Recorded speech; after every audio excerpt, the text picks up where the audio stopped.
Welcome to the IVM Podcast Network.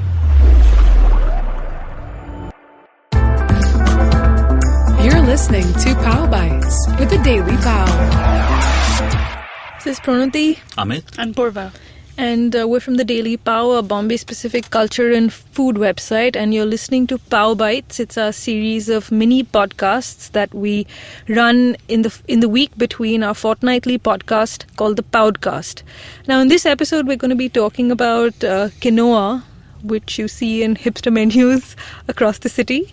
But the difference is that we're going to be talking about quinoa that's locally grown. Yeah. And quinoa is a grain. Is it a grain? Yeah, a grain. It's a grain that's native to grain, Bolivia and Peru. And, I'm really glad that people are... it's not like I'm a great fan of quinoa or anything, but I'm really glad that they're growing it and we're using locally grown stuff, because Peruvian farmers don't have enough quinoa to eat because it's being exported and it's their staple.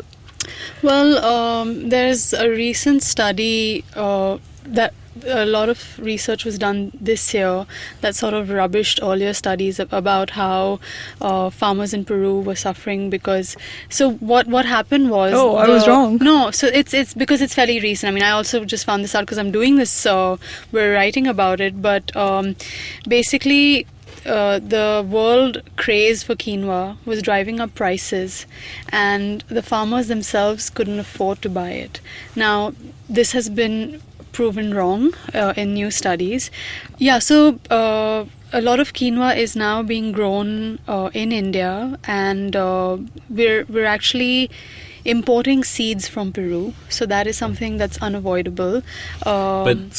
You said that the study was proven wrong. So what actually did happen? So basically the demand for quinoa actually benefited the farmers because, the pricing, etc. worked in their favor. Okay. So it's a very recent study. Like it came out in April, between April and July. These were the new findings. What's happening here is that farmers are experimenting with the crop. There is I've spoken to a couple of them. There's the Organic Farmers Company. There's the Farmhouse Company, which is based out of Panvel. Organic Farmers Company, they're actually also selling byproducts. So they're selling like quinoa snacks, Chicky? Quinoa puffs. Quinoa puffs and stuff, puffs. yeah. So just stuff to munch on through the day, and in addition to quinoa. And the Farmhouse Company which is Namita Jatia, who operates the farm in Panvel. She essentially is selling it through Scootsie. And she grows a whole lot of stuff. In fact, we talked about her when we spoke about... exotic vegetables. Exotic vegetables being previously exotic vegetables. So she's had being one grown quinoa crop so far, and she's growing it over 5 acres. Organic Farmers Company is a slightly larger holding. They are based out of Rajasthan, just out close to Jaisalmer and the border. The idea is basically, and I always believe that quinoa is not sustainable here, but it is, especially it's a winter crop in India at least, and it's only been giving one yield to all of these farmers so far, like the 3 that I've spoken to at least, and so now they're looking for, it needs very little water, so in that sense it's pretty sustainable. Which probably explains why it's growing in Rajasthan. Yeah, and it's great, it's a very sustainable crop, and also in the sense that because it's rain fed and not it doesn't need groundwater, so you just need a top layer of soil to be wet for quinoa to be sustained. There are other challenges, but I'll get to that eventually. There are holdings in Rajasthan, Panvel. In Maharashtra I've only heard of Farmhouse Company. There's another company called Sanlac Agro Industries that has also been experimenting with quinoa, but they haven't put it out in the market yet. Where are these guys? They're in Maharashtra and Coimbatore and all of that, but the managing director, who is Vikram Sankaranarayan, he tried growing it in Maharashtra. Right. What's interesting about while Organic Farmers Company and the Farmhouse Company have imported seeds from Peru, what Sanlac is doing is that they're sourcing a cultivar from this institute in Hyderabad that is developing a local quinoa Right. variety, which is very interesting because that's just a more responsible way of farming rather than importing a seed. So basically quinoa farming is on the rise. Well, what does it taste like? So they said first of all, the appearance there's a big difference in appearance. The imported quinoa is really well polished and it has like this shine, so that's highly processed quinoa, and the one you get here is a lot more coarse, a lot more rough looking, browner, and the taste is a lot more fresh, and that is how you should be consuming quinoa in any case. And what we're getting is a product that's been sort of resting on a shelf for many months. And there's also like a massive import duty.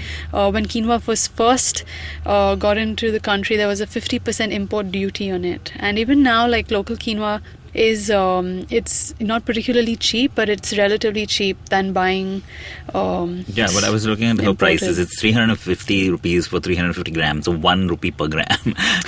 So like I said, I mean, this is a farmhouse company, this is also because of the demand.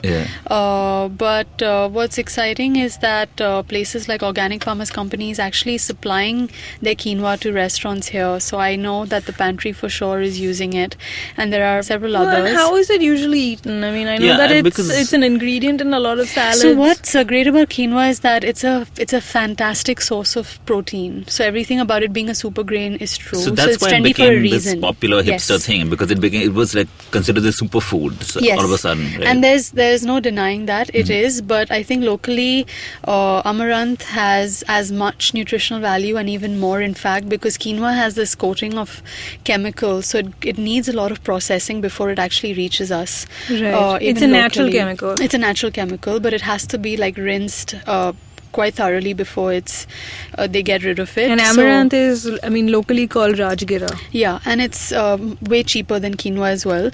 But I think it's still great that people are now experimenting with the crop, especially since we thought that it's not, you can't support it in this environment. You can. The yield is still pretty small because, like we said, it's a winter crop only. But they're experimenting with different farms up north, south as well, where the weather is slightly more conducive. So that's local quinoa farming. Have you got some of this, and have you tried cooking with it or you've tried these quinoa puffs? I have tried the quinoa puffs, and I think that's a work in progress product because there was too much salt, so I don't think it's the quinoa's fault. I think it's how it had been flavored and processed. But they're also making quinoa pasta and quinoa flour. So that's the thing. Like I read this piece where it said that quinoa is going to be like the it thing because it's also going to be used in liquor. I think there is already some sort of quinoa liquor. So it's a very sort of a versatile. You can use it in various bath and beauty products. Will soon have some amount of quinoa extracts. You never know. But it's buy it locally. It's quite easily available, especially if you're in Bombay. And it's actually a sort of a countrywide. There's interest in quinoa right now. And you said farmhouse is available on Scootsie. What about the farmhouse company is on Scootsie, and Organic Farmers Company, they have a Facebook page. They also have a website, and their shop links to both, so you can just order it home, which is what I did. Cool. Okay, so that's it for this episode of Pao Bites, and we'll see you next week.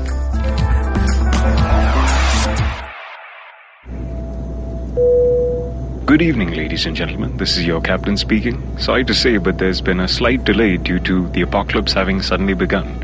As you can see, there's death, destruction, and chaos taking place all around us. But don't you worry, food and drinks will be served shortly, and I would recommend checking out IVM Podcasts to get some of your favorite Indian podcasts. We'll keep you going till this whole thing blows over. Thank you.